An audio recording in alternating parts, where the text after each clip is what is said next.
유다의 성군이 세 사람이 있었다고 그랬죠. 마지막 유다의 성군이라면은 요시야 왕입니다.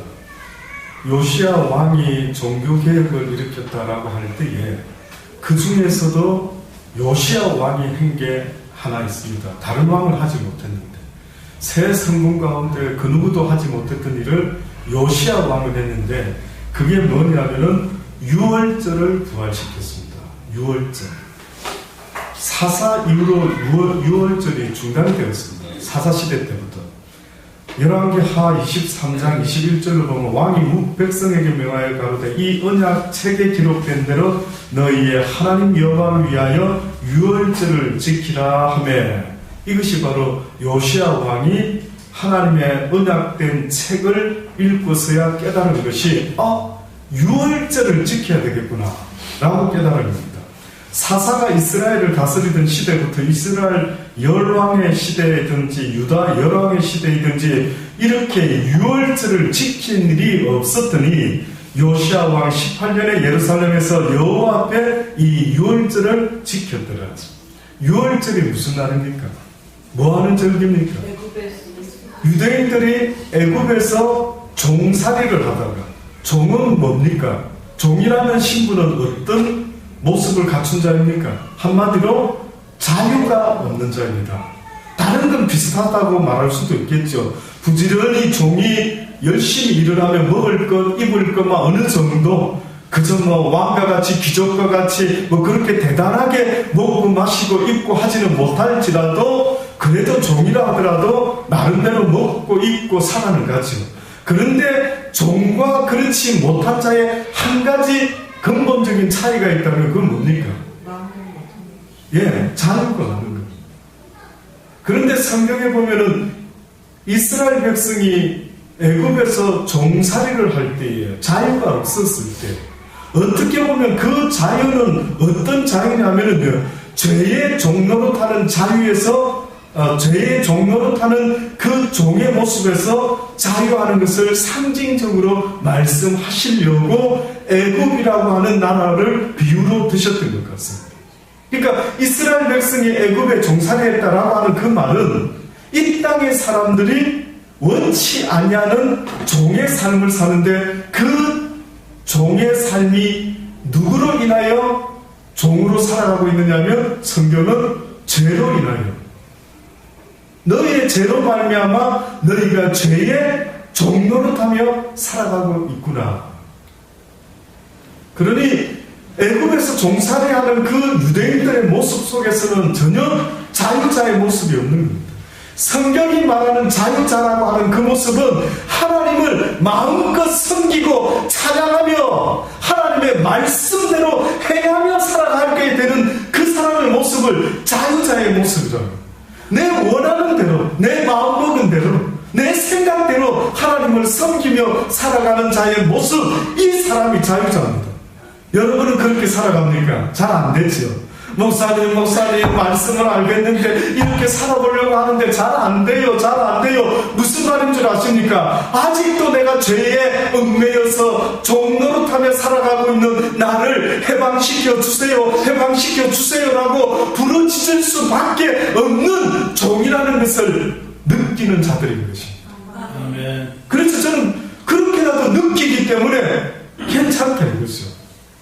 이것조차도 못 느끼는 인생들이 이 땅에 얼마나 많은지 아십니까? 무엇이 자유고 무엇이 내가 지금도 종노릇하며 살아가고 있고 왜 내 뜻대로 되지 않는지, 왜 내 마음먹은 대로 그렇게 자유자의 모습으로 내 인생은 나의 것 그냥 내게 맡겨주세요라고 그렇게 자신있게 외쳤으면 그렇게 소신껏 살아보지 안 되는. 그래서 유대인들이 종으로서 400여 년을 살았습니다. 어마어마하죠. 그러니 여러분 생각할 때 유대인의 그 애굽에 종살이하던 그들 속에 자유가 뭔지를 느꼈을까요? 잃어버렸대. 우리가 언제 주권국가를 가진 자유시민이 되었던 적이 있었는가? 언제 우리가 자유자였는가? 언제 우리가 법의 보호 아래에서 마음껏 이사의 자유, 거주의 자유, 투표의 의무, 우리가 언제 그런 게 해본 적이 있느냐? 모든 일들이 다 위에서 시키는 대로 사람 밑에서 종살이하며 어쩔 수 없이 그렇게 살았던 시절이 400년이었습니다. 그런데 어느 날 하나님께서 그의 종을 보내어서 이스라엘 백성들을 출애굽시키지 않습니까? 이때에 하나님께서 그들에게 이야기합니다. 잊지 말아라. 너희를 지금부터 해방을 시켜줄 터인데 그 해방자는 누구냐 하면 다 나 만군의 여호와라. 곧 내가 내 종 하나를 택하여 너희들에게 보낼 것이니 그의 이름은 모세라. 그는 나의 종이라. 그는 나의 메신저라. 그는 내 일을 대신할 자라. 그들이 너희에게 가서 그 400년 동안 도무지 벗어날 수 없었던 애굽에 종살이하던 그 종의 삶에서 너희를 해방시키리라. 와, 이게 뭐 어마어마한 일, 이게 가능한가? 이게 어떻게 가능한지 싶을 정도로요. 그래서 모세가 와서 이야기하지 않습니까? 내가 하나님께서 보내서 왔습니다. 여러분을 죄에서 종에서 자유를 시키기 위해서 왔습니다 하니 그들이 믿었습니까? 안 믿었습니다. 어떻게 우리가 자유할 수 있어요? 늘 그냥 얽매여서 막 그냥 이렇게나 살다 죽는 거지. 인생이 무슨 특별한 자유가, 무슨 자유가 있는데요. 자유 자체가 무슨 의미인지를 몰랐던 것입니다. 그때의 모세가 너희 백성을, 이제는 이 백성을 하나님께서 해방시킴으로 여호와 하나님을 가나안 땅에서 어떻게 하게 만든다고 마음껏 찬양하며 마음껏 하나님을 섬기는 하나님의 자유 백성으로 하나님께서 너희를 이제 부르셨으니 가자 가나안 땅으로 가자. 처음에 쭈삣 하다가 도무지 믿지 않아서 어떻게 합니까? 따르는 표적과 이적으로 10가지의 재앙을 나타내지 않습니다. 결국은 초자연적인 어떠한 기적들을 보면서 정말 하나님이 이제는 우리를 해방시켜 주시려나 하고 귀를 기울이기 시작했던 것입니다. 그 당시 때에 이스라엘 백성만 10재앙을 겪었던 게 아니고 애굽의 백성들도 그 10가지 재앙을 겪지 않았습니까? 그들도 가슴속에 무엇을 심게 되었습니까? 우리의 신이 최고인 줄 알았는데 이스라엘 백성의 신이 있구나. 신 중에 신이 있구나. 결국은 그들이 온갖 인간적인 방법으로 한번 이스라엘 백성을 붙잡아 두려고 했는데 전능자의 그 힘을 이길 수가 있었습니까? 결국은 없었습니다. 그래서 성경에 유월절이 나타나게 되었는데 그 유월절의 의미는 그들이 해방되기 위해서 자유를 향해서 떠나기 위해서 뭐라고 모세가 말합니까? 이제 모든 짐들을 최대한 가볍게 하고 그저 막 빵을 갖다가 앉아서 먹지 말고 빨리 아침에 일어나서 막 짐을 챙기고 그저 서둘러서 모든 것들을 그렇게 진행을 해야 된다고 명령을 하죠. 그래서 그날 아침에는 이스라엘 백성들이 막 밥도 그냥 앉아서 먹지 않고 서서 먹고 막 모든 걸 간단하게 하고 그저 빵도 상하지 않도록 그냥 누룩을 넣지 아니하고 그냥 모든 준비를 다 마치는 것입니다. 그래서 그들이 드디어 출애굽을 하게 되죠. 잊지 말아라.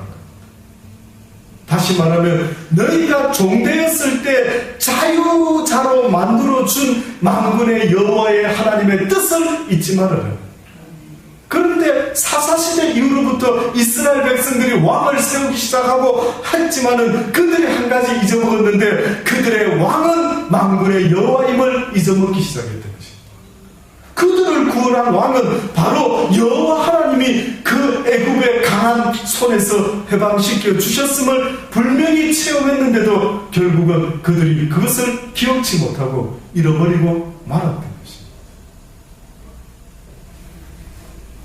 유월절은 계속해서 기억을 시키라는 겁니다. 너희의 자손들에게 기억을 시켜라. 네 자손들에게 직접 목격하지 아니했지만 목격한 자들아 네 자손들에게 무엇을 계속 말해주라고. 너희가 종되었을 때 우리를 해방해 주신 분이 계신데 그분이 바로 우리의 하나님이라. 우리의 하나님이라. 그걸 계속 가르쳐 주라는 거예요. 어떻게 보면 오늘 우리 시대에도 하나님께서 우리에게 요구하시는 것이 있다면, 너희가 애굽에서 출애굽한 그 이스라엘 백성을, 그 역사를 기억한다는 것은 곧 너희도 이 시대에 영적으로 사단의 종이 되어, 죄의 종이 되어 벗어날 수 없었는데, 너희에게 한 메시아를 보냈으니, 한 구원자를 보냈으니, 그가 바로 나의 아들 예수 그리스도, 그가 너희를 구원할 것이다. 결국 모세는 예수 그리스도를 상징하는 한 사람에 불과했던 것입니다. 그래서 성경은 말하기를 모세는 하나님의 집의 종이었지만 우리의 영혼을 구원하는 예수 그리스도는 하나님의 집의 아들이다 라고 말씀하셨던 것입니다. 그러니 지금 그분은, 예수님을 믿는 우리는 무엇을 위해서 예수님을 믿고 있느냐면 내 영혼의 자유를 위해서 예수님을 믿는 것입니다. 주여 도와주소서. 뭘 도와달라고? 가나안 땅에서 이스라엘 백성들이 마음껏 하나님을 찬양하고 섬길 수 있는 그 신앙의 자유자의 모습으로 하나님을 섬기기를 하나님을 원하셨던 것처럼 우리도 또한 자유자의 모습으로 하나님을 섬기기 원한다는 것입니다. 내가 예수 믿는 것은 내가 마음껏 하나님을 찬양하고 내가 마음껏 하나님을 즐거워하고 기뻐하며 하나님으로 인하여 날마다 이 세상의 그 모든 것들을 능히 이길 수 있는 그 기쁨 가운데 살아가는 그 참 자유자의 모습, 이것이 하나님이 우리에게 요구하는 모습인 것입니다. 누가 대표적으로 이런 모습을 우리에게 보여줬습니까? 하박국 선지자라는 사람을 저는 잊지 못합니다. 와, 멋지다. 어떻게 이 땅에 가진 것 아무것도 없는데 그는 이 땅의 것에 얽매이지 아니하고, 무슨 모습으로? 이 땅의 것에 얽매이지 아니하고 자유자의 모습으로, 모든 것으로부터 자유자의 모습으로. 심지어는 성경은 우리에게 무엇으로부터도 자유해라 하냐면 죽음으로부터도 자유해라. 죽음으로부터도. 죽음을 생각할 때에 저는 죽는 순간은 사람들이 죽어보지도 않았기 때문에 잘 모릅니다. 아픈지 안 아픈지. 아십니까? 누가 말해주던가요? 죽는 순간에 알기 때문에 아무도 말을 안 해주고 가버려가지고, 사실은 가만히 보면은 죽음 하면은 아픈가? 그 순간에 아플까? 고통스러울까? 뭐 어떨까? 오히려 죽기 직전이 고통스럽죠. 죽음을 앞두고 있는 그 마음이 더 괴로운 것 아니겠습니까? 그러니 어떤 면에서 우리의 심령이 어디에까지 자유할 수 있어 라고 하나님은 말씀하냐면, 너희의 자유가 무엇으로부터 벗어날 때 진정한 자유가 된다. 그럼 바로 죽음에서부터. 내 믿음이 죽음을 벗어나지 못하는 한은요, 항상 좋을 때 좋고 위급할 때, 두려울 때 슬퍼할 수밖에 없는 것입니다.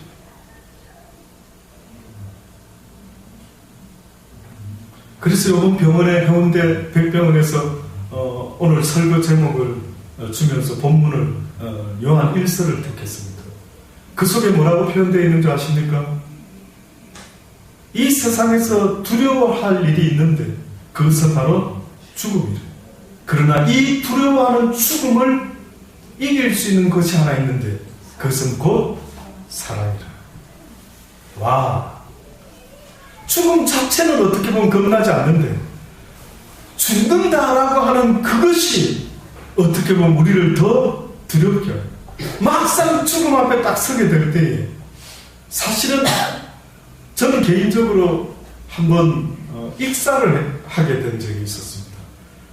교회에서 수련회 청년 때 갔는데 집사님들 남전도에 여전도에 수련회를 지리산에 갔는데 그때 제가 조금 인기 있던 전도사라서 그분들이 저를 지목하여 불러가지고 전도사님 우리 남전도 여전도에 함께 수련회 가는데 오셔서 말씀을 예배를 좀 인도해 주시지요. 그래 영광입니다. 뽑혀서 그래서 이제 갔습니다. 가서 제가 기억에 첫날 밤 자고요. 이튿날 밤에 이제 민가로 가서 이제 아침에 화장실을 좀 사용하려고 이렇게 돌아서 가야 되는데 아예 간 것 같습니다. 근데 이제 그 강 건너편으로 돌아와야 되는데 다시 돌아갔었어야 되는데 순간적으로요. 무슨 생각이 들었는지 저 정도면 내가 수영해서 한번 건너도 안 되겠는가 이런 생각이 쑥 들어오더라고요. 그래서 수영을 시작했습니다. 아침에. 그 수영을 하는데 저 생각과 몸이요 한 중간쯤 가는데 갑자기 뜻대로 안 되고 몸이 막 너무 힘든 느낌이 확 음습하는 왜 이렇게 힘들지? 안 되겠다 막 두려운 생각이 나면서 돌아가야 되겠다 하고 다시 오히려 반왔으면 그냥 가버렸어도 되는데 겁이 나니까 본능적으로 다시 돌아가야 살지 않을까 뭐 이런 생각으로 돌아가기 시작했습니다. 드디어 막 힘겹게 거의 한 팔에서 반 정도만 더 가면 딱 되는 뭐 이 정도니까 서면은 조금 경사가 이제 다리가 닿겠지. 그러다 막 그 숨이 턱에 찬 그 상황에서 이제 숨을 좀 제대로 쉬려고 떡 섰는데 세상에 그냥 발이 닿지가 않고요 물속으로 쑥 빠져들어가는 겁니다. 나중에 알았는데 지리산 그 계곡 쪽에 88 고속도로로 다리를 놓기 위해서 강 가까운 쪽에 강 안이 바깥쪽으로 세상에 아마 공사 중에 이걸 다 팠던 거예요. 그러니 수심이 자연스럽게 된 게 아니고 그냥 갑자기 이렇게 깊어져 있는 겁니다. 그걸 몰랐죠. 그래서 그렇게 턱 서는데 세상에 그냥 쑥 내려가는데 그 순간에 물을 얼마나 마시는지 하는데 물이 또 마시고 한 두세 번 올라왔다 어떻게 허우적거린 것 같습니다. 세상에 그 고통 가운데 갑자기 몸이 가라앉기 시작하는데 고통이 사라지더라고요. 그때 너무 신기한 거는 나의 영혼이 나도 모르게 본능적으로 이제 내가 죽는구나. 그래서 하나님 내 영혼을 부탁드립니다 하는 마음을 더 가지고 위를 바라보면서 눈을 뜨고 그냥 물속으로 쑥 빠져내려가더라고요. 생생하게 기억이 납니다. 근데 쑥 들어가는데 왜 아이 둘이가 무태서 막 쫓아오더니만 내가 빠져가는 모습을 보고 막 구경을 하고 있는 겁니다. 그때 제가 속으로 저 아이들이 가지고 있는 이 추구를 하나 갖고 있더라. 저걸 던져주면 내가 살 수 있을 것 같은데 내가 한 번만 더 힘내서 올라가면 저 아이들이 저 추구를 던져만 주면 내가 한번 살아볼 수 있을 것도 같은데 그 상황에 그런 생각이 들더라고요. 그래서 한번 몸부림을 친 것까지는 기억이 납니다. 그리고 아마 그 뒤에 어른이 달려온 것 같아요. 누군가가. 그것까지는 기억이 나는데 그 다음에 기억이 나지 않습니다. 보니까 제가 우리 교회 집사님의 차를 타고 지리산 도립병원으로 막 응급실을 향하고 있는 겁니다. 나를 지목하여 부른 그 회장되는 집사님이 운전하고 그 옆에 또 다른 집사님이요. 어이구야 이게 웬일인가 슬퍼하며 애통해하며 괜한 장가도 못 간 총각 전도사를 불러가지고 세상에 이게 무슨 병인가 막 그 소리가 다 들리는 겁니다. 그 차 누워있는데 의식이 점점 돌아오더라고요. 그래서 제가 의식이 돌아와서 입이 탁 벌어지는 그 순간에 한마디 했죠. 저 안 죽습니다. 걱정하지 마시라. 보더니 그 말을 들었는지 못 들었는지 근데 저 입에서 신기한 거는 계속해서 입에서 찬양이 나오는 거예요. 그분들은 못 들었겠지만 내 영혼 속에서 계속 찬양이 누가 무슨 라디오를 틀어놓은 것 같이 저가 기억을 생생히 하는데 내 입에서 그 도립병원 도착할 때까지 찬양이 끊이지 않는 겁니다. 도착해가지고 의사를 찾고 응급실로 막 달려가는 그 두 집사님 나를 이렇게 막 어떻게 업어가지고 막 어쩔 줄 몰라 하면서 두 분이서 쫓아가는데요. 그 응급실에 드디어 눕혔습니다. 의사 선생님이 허겁지겁도 무슨 어떤 환자가 물에 빠졌습니다. 익사했다가 지금 근데 저는 깨어 있으니까 정말 익사인 거 맞습니까? 다 검사를 하는 겁니다. 하룻밤 자야 될 것 같아요. 다시 또 정밀 검사. 왜 그럽니까? 저 괜찮은 것 같은데. 원래 익사했다가 살아난 사람들은 이 허파 속에 이 물이 들어가가지고 계속 평생 기침하는 거 있지 않습니까? 그걸 고쳐야 된다. 확인해야 된다. 아닙니다. 저기 이분 안 해도 될 것 같습니다. 그냥 내려가게 해주십시오. 한번 검사해 보십시오. 괜찮은지 어떻는지. 의사가 그러더니 의사가 갸우뚱하면서 그러더라고요. 그 집사님 두 분한테 정말 물에 빠진 사람 맞습니까? 물에. 맞다. 진짜. 갸우뚱하면서 긴가민가 하면서 그 의사가 모르겠는데 빠진 분 같지가 않는데 그냥 가셔도 되겠습니다. 그래서 제가 빠져가지고 몇 시간 만에 응급실에 갔다가 다시 그 제가 부탁했죠. 집사님들한테 가셔서 교회에서 목사님한테나 주변 분들한테 이용호 전도사 물에 빠졌다가 살아났다 이런 이야기는 저의 이력에 크게 도움이 되지 않는 것 같아서 그냥 없었던 걸로 하셨으면 좋겠습니다. 그렇게 신신 약속을 하고 저희 집에서도 모릅니다. 아직까지 그랬던 적이 있습니다. 어떻게 보면 이 땅의 삶이라고 하는 것이 죽음이라고 하는 것이 사실은 죽는 그 순간에는 고통이 싹 사라지더라고요. 아프지 않더라고요. 그런데 문제는 나 죽으면 어떻게 할까 하는 그 두려움이 더 나를 힘들게 하더라고요. 어떻게 보면 오히려 모든 걸 체념하고 이제는 하나님 앞에 가는 것 같다. 이럴 때는 오히려 마음이 편안한데요. 살아볼 기라고 막 내 생명에 대해서 애착을 가질 때는 뜻밖에도 두려움이 나를 은습하는데 그래서 그런지 예수님이 뭐라고 합니까? 너희의 믿음이 사망아 내 쏠 것이 어디 있느냐라고 외칠 수 있는 믿음이 되지 아니하면 결단코 너희가 기쁨을 얻지 못한다. 아무리 하나님 때문에 늘 기뻐하며 즐거워하며 감사했지만은 마리아를 보십시오. 마르다를 보십시오. 그들이 그 오라비의 죽음 앞에서는 그렇게 믿음이 깨나 있었던 그 자매들도 그 죽음 앞에 슬퍼하지 않았느냐. 그렇죠? 결단코 예수 그리스도 안에는 슬픔이 없나니 이제는 우리가 죽어도 주를 위하여 살아도 주를 위하여 사나니 그런즉 이제 내가 살아 죽으나 오직 예수 그리스도를 위함이니 내가 슬퍼할 것이 뭐가 있겠는가. 이것이 바로 최종적인 믿음을 가진 자의 모습이라 저는 믿습니다. 마지막 장성한 믿음의 분량 온전한 믿음 그것은 곧 죽음조차도 두려워하지 않는 믿음 그건 아니겠습니다. 그렇게 유월절을 지키라. 잊지 말아라.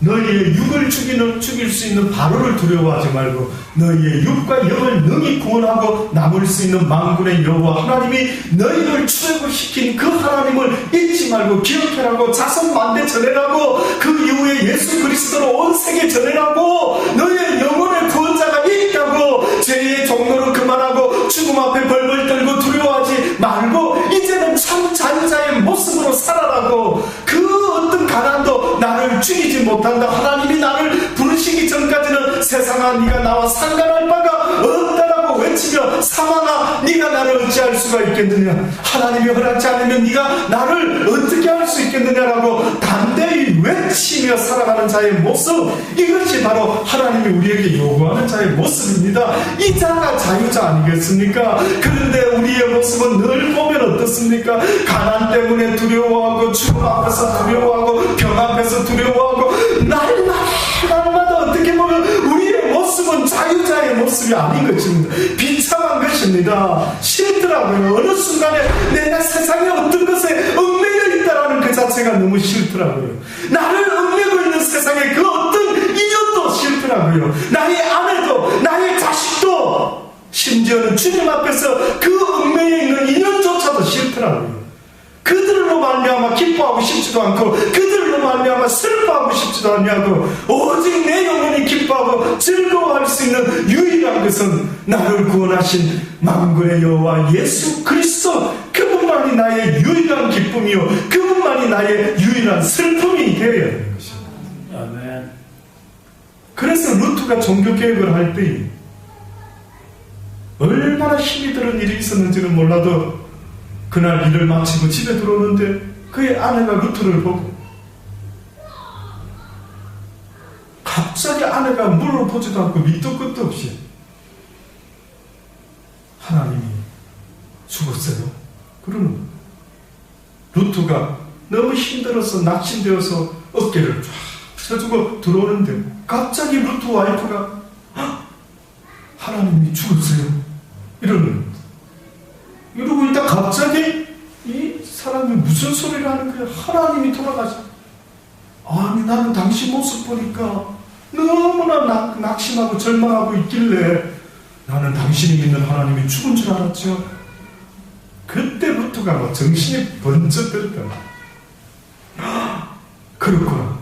내가 이 세상에 낙심할 일이 뭐가 있지? 하나님이 살아계시고 나의 소망, 나의 힘, 나의 능력이 되는 만군의 여호와 하나님이 살아계신데 어찌하여 내 영혼아 네가 낙심하여 있는가?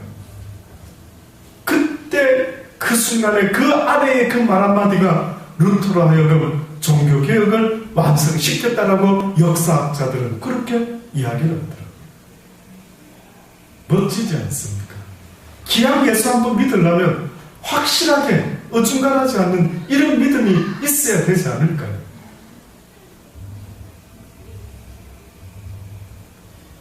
그 유월절을 지키게 한 왕이 바로 요시야 왕입니다. 그런데 안타깝게도 이제는 유다가 멸망의 길로 치닫기 시작합니다.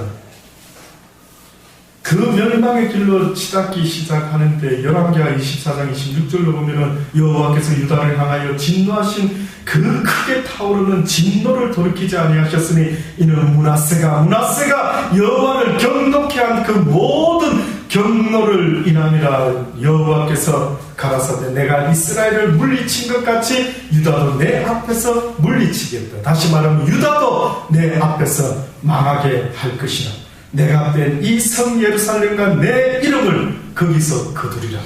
와, 도대체 하나님이 얼마나 진노하셨으면 예루살렘에 둔 내 이름을 이제는 내가 거두어내겠다. 결단코 예루살렘에서 나 여호와의 이름을 기억하는 자들이 없어지고 말 것이다. 결국은 요시야 왕 이후에 그 아들 여호아하스라고 하는 자가 왕이 됩니다. 그 이름은 여호와께서 붙드셨다라고 하는 이름이었지만 결코 그 이름답지 않게 살았던 왕이었습니다.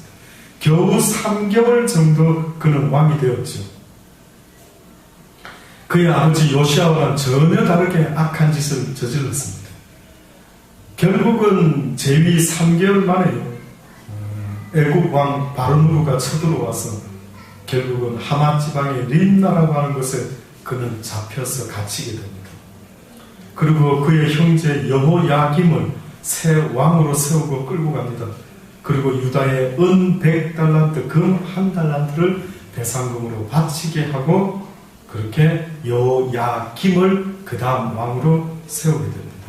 이때에 바로 여호야김, 요때에 우리가 잘 아는 한마디로 바벨론이 유다를 침략하는데 세 차례 침략합니다. 1차 침략, 2차 침략, 3차 침략. 근데 그 1차 침략의 기간이 바로 여호야김과 여호야김 때인데 그 상간에서 누가 잡혀가느냐 하면 우리가 잘 아는 성경의 위대한 믿음의 사람 다니엘과 그의 친구들이 잡혀갑니다. 다 끌고 갑니다. 한마디로 유다에 남는 자들은요, 깡그리 똑똑하고 재능 있고 뭐 귀족 출신이고 하면 싹 쓸어가고요, 남겨둔 자는 몸으로 농사짓고 떼우는 자들, 그런 자들만 그 땅에 남겨놓고 전부 다 데려가고 말이죠. 여호야김에 대해서 성경은 열왕기하 24장에 설명하고 있습니다. 여호야김 시대에 바벨론 왕 느부갓네살이 드디어 나타나죠. 여호야김이 3년을 섬기다가 돌이켜 저를 배반하였더니 여호와께서 그종 선지자들로 하신 말씀과 같이 갈대아 부대와 아람의 부대와 모압의 부대와 암몬 자손의 부대를 여호야김에게로 보내어 유다를 쳐 멸하러 하셨다. 이 일이 유다에 임하면 곧 여호와의 명하신 바로 저희를 자기 앞에서 물리치고자 하십니다. 모든 일들이 다 누구에 의해서 진행되고 있다고요? 여호와께서 모든 열방들을 다 움직이고 계십니다. 또 저가 무죄한 자의 피를 흘려 그 피로 예루살렘에 가득하게 하였습니다. 여호와께서 사시기를 즐겨 아니했대. 다시 말해 그들의 죄를 또 한 가지 뭐를 설명했느냐 하면 무죄한 자의 피를 흘린다. 성경에 보면 가장 먼저 무죄한 자의 피를 흘린 자가 있죠. 누굽니까? 창세기 가인이죠. 성경에 보면 네가 무죄한 자의 피를 흘렸다. 용서하지 않을 것입니다. 땅이 그 피를 받았도다. 너도 용서하지 않을 것입니다. 무죄한 자의 피를 흘린 것, 예수 그리스도의 피 흘리신 것, 하나님께서는 그의 피를 흘린 자 뿐만 아니라 그 피의 공로를 헛되게 만드는 자들 내가 용서하지 않는다 했습니다. 구약시대에는 이런 일로 용서치 않는다 하셨지만 신약시대에는 예수 그리스도 이후 시대에는 예수 그리스도의 피를 헛되게 만드는 자들 내가 결단코 용서하며 내 아들, 무죄한 내 아들의 피를 헛되게 돌리는 자들을 용서하지 않겠다. 다시 말해서 예수 그리스도의 죽음은 곧 나의 죄로 말미암아 죽으셨습니다 라고 하는 이 진실을 왜곡하는 자들 내가 용서하지 않겠다. 결국 유다의 마지막 왕이 누굽니까? 라고 할 때에 사실 신학교에서 시험을 칩니다. 유다의 마지막 왕의 이름을 쓰시오. 우리 신학교 다니신 분들 혹시 기억하십니까? 한번 물어볼게요. 과연 유다의 마지막 왕이 누굴까요?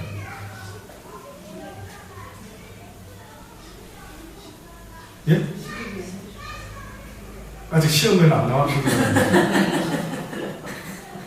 예, 보통은 시드기야라고 이야기합니다. 왜냐하면 여호야긴이 또 잡혀가고 누구를 세우느냐 하면은 여호야긴의 아들을 세웠으면 또 상황이 달라지는데 여호야긴의 아들을 세운 것이 아니라 여호야김의 형제인 여호야긴의 숙부를 세웁니다. 뭐 흔히 말하면 작은 아버지, 뭐 배다른 작은 아버지라 해야 될까요? 예, 그 숙부를 세우는데 그 사람을 이름도 히스기야를 누가 정했느냐 하면은 바로 그 바벨론에서 정한 겁니다.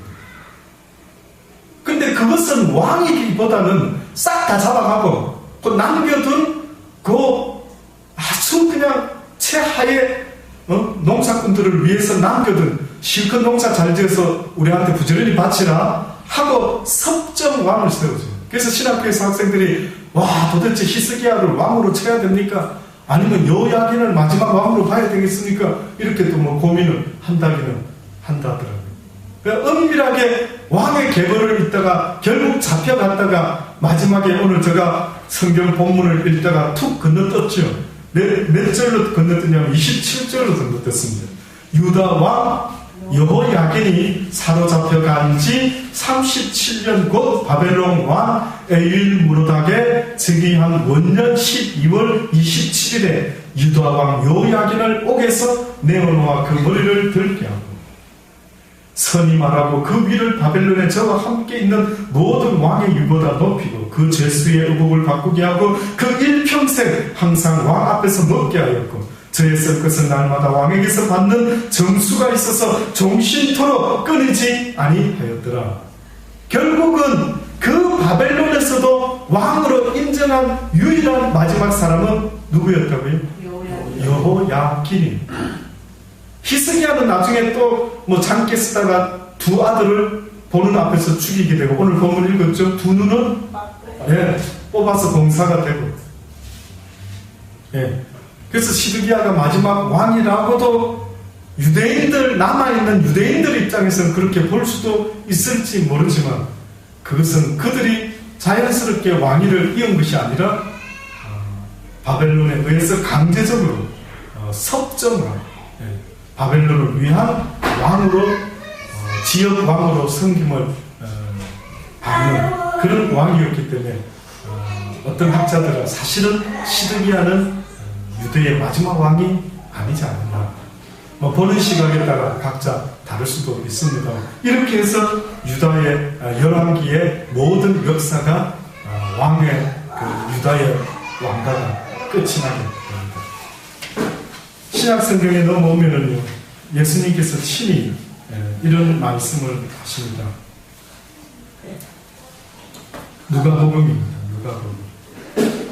누가복음 21장 5절에 보면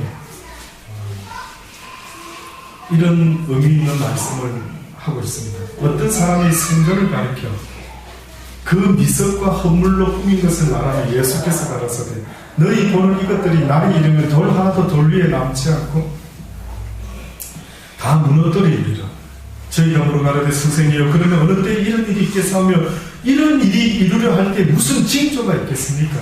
다시 말하면은 그들은 늘 눈에 보여지는 이 성전을 꾸미고 갖고 가는데 온 정신을 쏟고 있는 겁니다. 그들의 믿음의 모습이 어떻게 보면 그때 예수님이 뭐라 하느냐는 너희가 이렇게 정성 쏟는 이것들은 돌 위에 돌 하나도 남지 않고 다 무너질 것이다. 사실은 21일이 마야의 달력에서 지구 종말의 날이 12월 21일이었습니다. 오늘 며칠입니까? 오늘입니까? 네. 예. 그래서 뭐 마야에서 뭐 어디로 가면 피하면은 스위스인가요? 어디 프랑스인가 어디 마을에 뭐 몇 군데 있는데 글로 가면 살아남는다. 뭐 그래가지고 사람들이 정말로 저런 데를 찾아올까 싶어서 온 세계 기자들이 더 많이 몰려왔다. 뭐 이런 마을 사람은 한 200명인데 취재진은 한 200몇십 명이 왔다. 뭐 이런 뉴스를 오늘 아침에 봤습니다.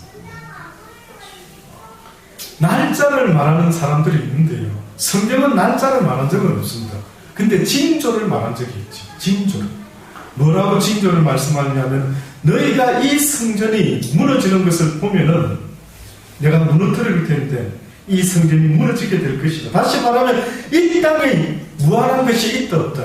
없다. 이 땅에서는 어떤 것도 무너지지 않을 것 같은 것도 유다의 왕조도 이스라엘의 왕조도 이스라엘 백성도 그 어떤 것도 무너지지 않을 것 같은데 그러나 이 땅에 어떤 것도 다 무너진다라는 것을 성경은 분명히 말씀하고 있습니다. 너희 인간의 영은 무한한 존재이지만 무한의 존재이지만 육은 유한의 존재라. 쉽게 말해서 하나님을 이야기할 때 신학교에서 하나님을 뭐라고 표현하냐면 무에서 유를 창조하신 분, 인간이라는 존재는 유에서 유를 만드는 자들 이렇게 말을 합니다. 그러니 인간의 육의 존재라는 것은 이 세상은 무에서 유로 시작되는 유한한 세상이다. 한계가 있다. 그 유한한 것을 가지고 또한 유한한 것을 만드셨는데 인간의 보디였다. 인간의 몸입니다. 인간의 몸은요 유한한 데서부터 나온 것이 인간의 몸입니다. 온 세상 천지산나만상은 어떻게 보면은 무한한 것에서 하나님이 말씀으로 창조했죠.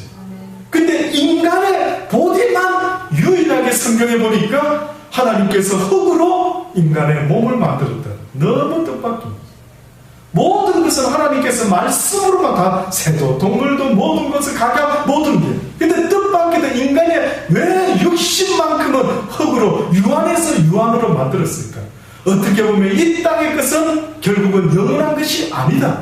너희가 바라봐야 될 것은 유한한 가운데 영원한 것을 바라볼 수 있는 자들이 되어야 된다라고 하는 뭔가 무건의 메시지가 그 속에 있지 않겠습니까?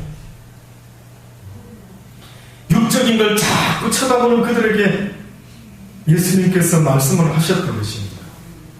예수께서 가라사대 너희 보는 이것들이 날이 이르면 돌 위에 돌 하나도 남지 않고 다 무너질 것이라. 무슨 일이 그 징조가 있겠습니까? 가라사대 유혹을 받지 않도록 주의하라. 많은 사람이 내 이름으로 와서 이르되 내가 그러라 하며 때가 가까웠다 하겠으나 저희를 쫓지 말라. 저희를 쫓지 말라. 때가 가까웠다라고 할 때에 그 사람이 때가 가까웠다 말 안 해도 깨어있는 하나님의 사람들은 다 느끼게 되어 있는 것입니다. 굳이 내가 때를 가까웠다라고 외치라고 하신다면 외치겠지만 하나님의 목적은 뭔 줄 아십니까? 때가 오기 직전까지라도 하나님의 복음의 말씀을 증거하라 하더라. 그리하여 그들로 하여금 그 마지막 때에 구원받을 수 있는 사람으로 만들어내라는 것이 제가 들었던 하나님의 마지막 간구였던 것입니다. 마지막 때를 외치라고 한 적이 없는 것입니다. 때가 되고 외칠 자가 외치겠지만 더 중요한 것은 뭔 줄 아십니까?